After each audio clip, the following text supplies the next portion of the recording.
మీకు ఇంకో విషయం కూడా చెప్తున్నాను. మా పిల్లలిద్దరు యూఎస్లో ఉంటారు. నేను ఎవరికి చెప్పుకోవాలి, ఎందుకంటే నన్ను పిలిచారు అన్న తర్వాతకి నేను ఆడిషన్లో సెలెక్ట్ అవ్వలేదు అనుకుంటే అదొక మైనస్. కాబట్టి నేను ఎవరికి చెప్పలేను. నేను చేస్తానంటే ఎక్కువ మా చిన్నపిల్ల ఎక్కువ ఉంటుంది, అంటే ఓర్పుగా ఒక మదర్ లాగా ఉంటుంది. పెద్ద పిల్ల కొంచెం వర్క్ ఎక్కువ చేస్తుంది, అది మగవాళ్ళలాగా పని చేస్తుంది. ఆడపిల్ల కొంచెం చిన్నపిల్ల నాకు కొంచెం కనెక్టింగ్ ఉంటుందంట. చిన్నోడ నాకు ఇట్లా సీన్ పేపర్ ఇచ్చారు, నేను నీకు పంపిస్తాను, నువ్వు దానికి తెలుగు సరిగ్గా రాదు, అంటే ఓ రానట్టేం కాదు, తెలుగు అమ్మాయి కాబట్టి బాగానే వస్తుంది, కానీ ఒత్తులు అవన్నీ తెలియదు అనమాట. నేను మాట్లాడేది నువ్వు విను, ఒకవేళ అంటే ఇంటా కొద్ది తనకు కూడా అలవాటు అవుతుంది కదా.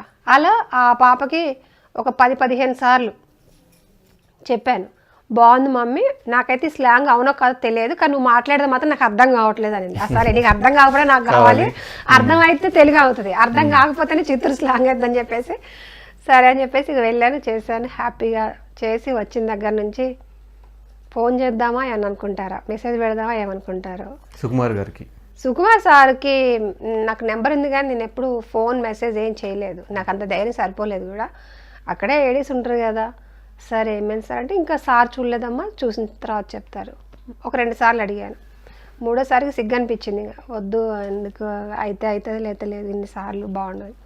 తర్వాత వంగ 6 months దాటిపోయింది. అప్పుడు ఒక మంచి రోజు, ఒక ఫైన్ డే, ఒక ఫైన్ టైం, నా టైం స్టార్ట్, ఫోన్ వచ్చింది ఈవినింగ్ 7 ఆ టైంలో. మ్యామ్ ఇట్లా మైత్రి మూవీస్ నుంచి సాంగ్స్, మీకు ఏమైనా మూవీస్ ఉన్నాయా, డేట్స్ ఎలా ఉన్నాయంటే ఒక్క క్షణం కూడా ఆలోచించలేదండి ధనుష్ గారు. సార్ అన్నీ ఫ్రీ సార్, మొత్తం ఫ్రీ సార్, ఏం లేవు సార్, అన్నీ ఫ్రీ సార్. సరే CEO కాల్ చేస్తారమ్మా మైత్రి మూవీస్ నుంచి, పేమెంట్ మాట్లాడతారు. సరే సార్. ఆ సార్ ఫోన్ చేసేవారికి మళ్ళీ 15 రోజులు వెయిటింగ్.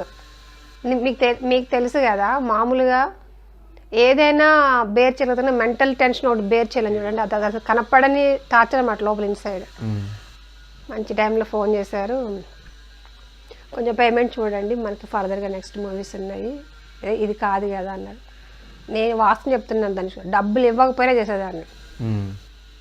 పేమెంట్ అయితే మీకు తక్కువే వచ్చిందా?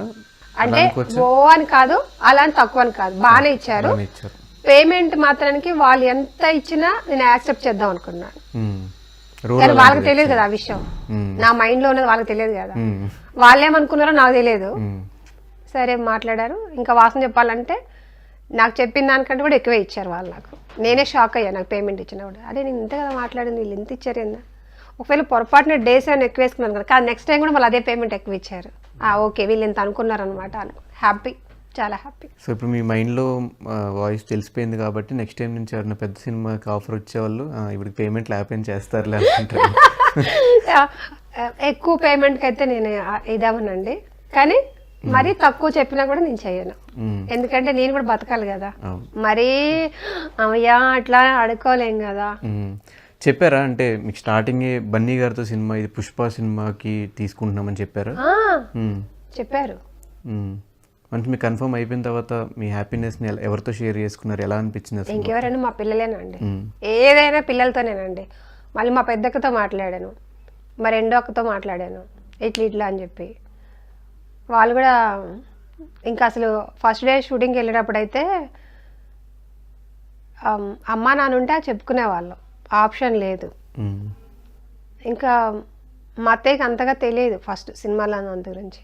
మా మావయ్య లేరు, మా మావయ్య కొంచెం సాంగ్స్ పాడతారు, పాత సాంగ్స్, ఎన్టీఆర్ ఫ్యాన్స్ అట్లా అనమాట, ఆయన లేరు. మా హస్బెండ్ కూడా అంతగా తెలియదు, అవునా సూపర్ అంటారా అంత తెలియదు.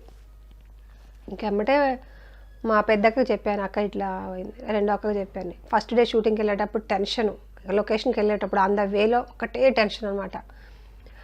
ఇంకా నేను మా రెండో అక్కకి ఎర్లీగా ఎవరికి ఫోన్ చేయను, ఎర్లీగా ఎవరు ఫోన్ చేసినా భయపడతారు, ఎందుకు ఈ టైంలో ఫోన్ చేస్తాను, ఒక టెన్షన్ వచ్చేస్తుంది, నిద్ర లేవని. మీకు ఇంటికాడ నుంచి ఫోన్ వచ్చిందంటే ఏంది ఎప్పుడు చేయను ఎందుకు చేశారని మాకెమ్మటి టెన్షన్ పడి ఏమైందని చెప్పి అడిగింది. మా పెద్ద అక్కకి ఫోన్ చేస్తే దాన్ని లిఫ్ట్ చేయలేదు. రెండో అక్కకి ఫోన్ చేస్తే ఏంటంటే ఇట్లా నేను షూటింగ్కి వెళ్తున్నా, నాకు వస్తే భయంగా ఉండిందంటే, ఎందుకు భయం, ఏం భయం లేదు, వెళ్ళు జాగ్రత్తగా చేయని చెప్పాను.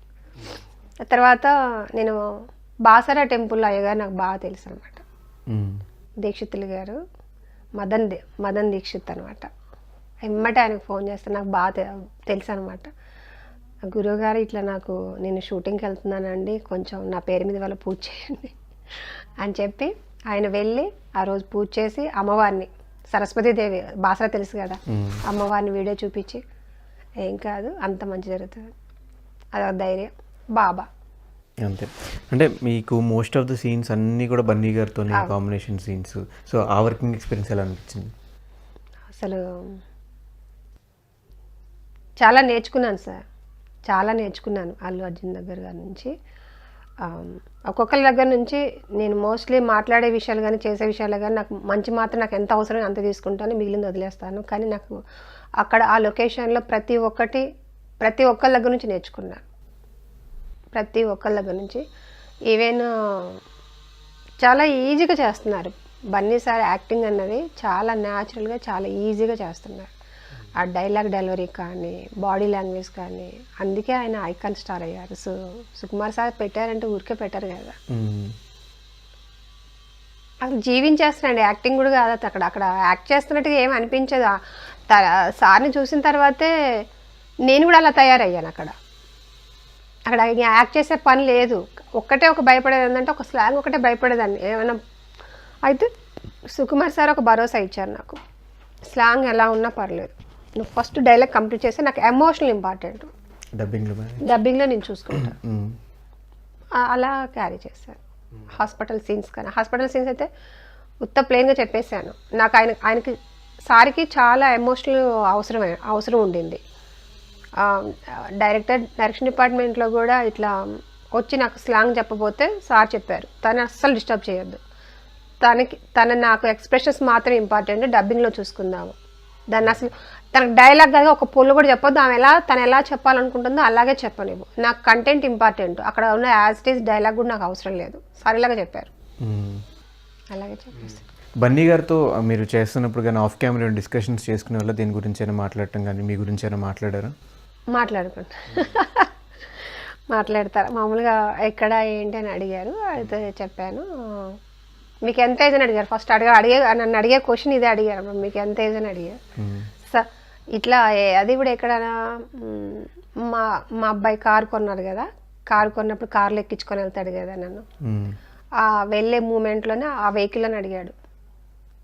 అమ్మ మీకు ఎంత ఏజ్ అని అడిగాడు.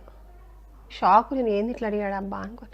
సార్ అన్న అది మీకు ఎంత ఏజ్ అని అడుగుతున్నానమ్మా, టెన్షన్ పడవాకంటే. సార్ నాకు 42 అన్నారు. సార్ నాకు 42 years. 42నా? ఎంతమంది పిల్లలు అన్నారు. సరే 2 అమ్మాయిలు సార్. వాళ్ళు ఏం చదువుకుంటున్నారు?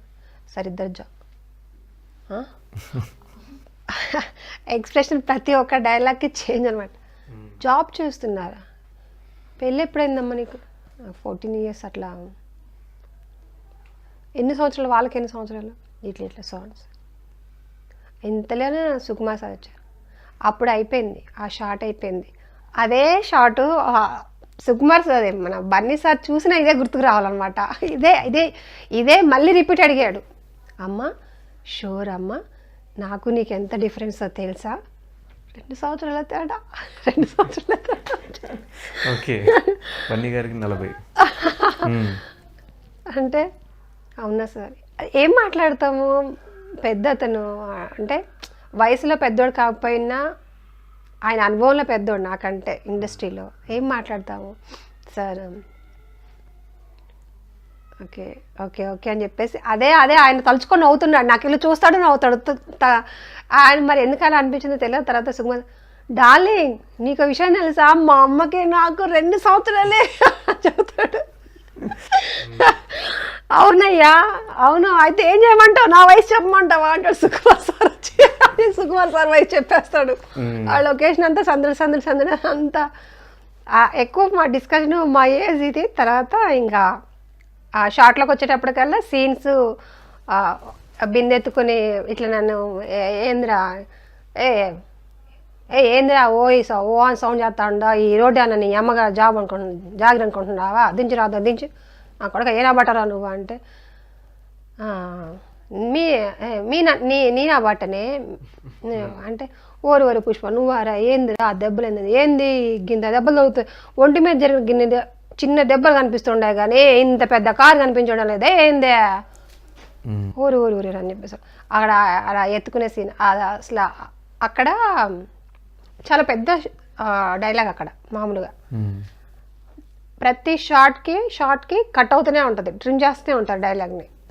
ఇప్పుడు చెప్పింది నెక్స్ట్ దానికి ఇంకోటి చెప్తారు, ఇంకో దానికి ఇంకోటి చెప్తారు.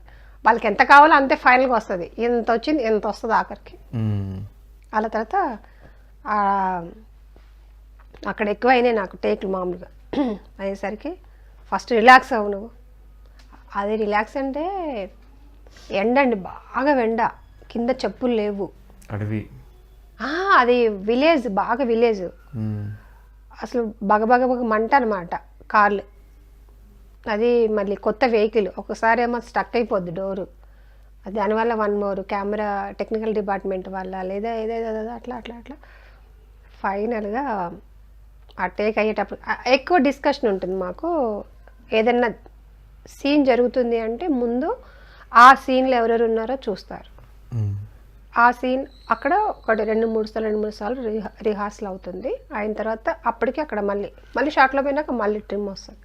దాని అప్పటికప్పుడు ఏది బాగుంటే అది చేసేస్తారు, అక్కడ చెప్పేస్తారు, చేసేస్తారు, అట్లా పోతుంది. సో మీకు ఫుల్ లెంత్ రోల్ పట్టడం ఒకటి, అల్లు అర్జున్ గారికి మదర్ రోల్ పట్టడం ఒకటి, ప్లస్ పాన్ ఇండియా ఫిలిం ఎలా అనిపిస్తుంది? డబల్ ధమాకా, త్రిబుల్ ధమాకా బాగుంది సార్. ఇంకా చెప్పడానికి ఏముంది, చాలా సంతోషంగా ఉండింది ఫస్ట్ కడుపులో. నేను బాహుబలి టైంలోనే ఆ ఒక్క సినిమా నాకు 100 సినిమాలతో సమానము అనుకున్నాం అప్పుడు. చాలామంది ఆర్టిస్టులు చాలా సినిమాలు చేశారు, చాలా మంచి రోల్ చేశారు, చాలా పెద్ద పేరు ఉండింది. వాళ్ళకన్నా నా ముఖం ఎక్కువ తెలిసిపోయింది అందరికి బాహుబలిలో. ఇట్లా తీసి ఇట్లా ఇసిరేస్తే అదేదో రిటర్న్ వచ్చేసి పైకి ఎగిరినట్టు నా ముఖం అక్కడ అందరికి తెలిసిపోయింది. ఇప్పుడు ఇంకా పుష్ప అయితే ఇంకా చెప్పేదే లేదు. మొన్న ఒక కాంప్లిమెంట్ వచ్చింది, చాలా హ్యాపీ అనిపించింది, ఇన్స్టాలో వచ్చింది. రఘువరన్ బీటెక్లో మదర్ రోల్ ఒకటి నచ్చిందమ్మా, ఎవరో తెలియదు, అన్నోన్ పర్సన్ మామూలుగా. తర్వాత పుష్పలో ఒక మంచి మదర్ కనిపించింది అన్నారు. అట్లాంటి చాలు నాకు కోట్లు ఇచ్చినట్లు లెక్క. బాహుబలి టైం ఎలా అనిపించింది అంటే నాకు తెలిసి వాళ్ళందరితో పాటు మీకు కూడా ఒక మంచి నేమ్ వచ్చింది, రికగ్నైజ్డ్. ఆ ఫేస్ చూడంగానే గుర్తుపట్టేలాగే ప్రతి ఎలివేషన్ సీన్ ఫస్ట్ మీ ఫేస్ అట్లా వచ్చేది. సో అది ఎలా అనిపించింది ఎక్స్పీరియన్స్? బాహుబలి కూడా అది చెప్పడానికి వీల్లేదండి. మీకు ఇంకో విషయం కూడా చెప్పి మర్చిపోయినా, డబ్బింగ్కి వెళ్ళాను నేను. ఈ పుష్ప డబ్బింగ్కి వెళ్ళినప్పుడు అక్కడ రాజమౌళి సారు, ఈ అన్నపూర్ణ స్టూడియోస్లో డబ్బింగ్ జరిగింది. రాజమౌళి సారు, నేను లోపలికి వెళ్ళేటప్పుడు సార్ వెళ్తున్నారు, ఓకే తర్వాత మీట్ అవ్వచ్చులే అనుకున్నాను.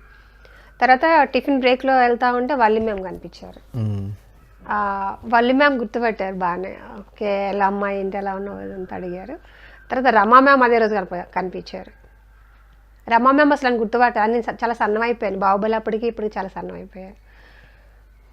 అప్పుడు పక్కన మన సినిమా మీరా అది అని చెప్పి, ఇంకా కార్తికేయన్ సార్ అయితే దూరం నుంచే గుర్తుపట్టేశారు.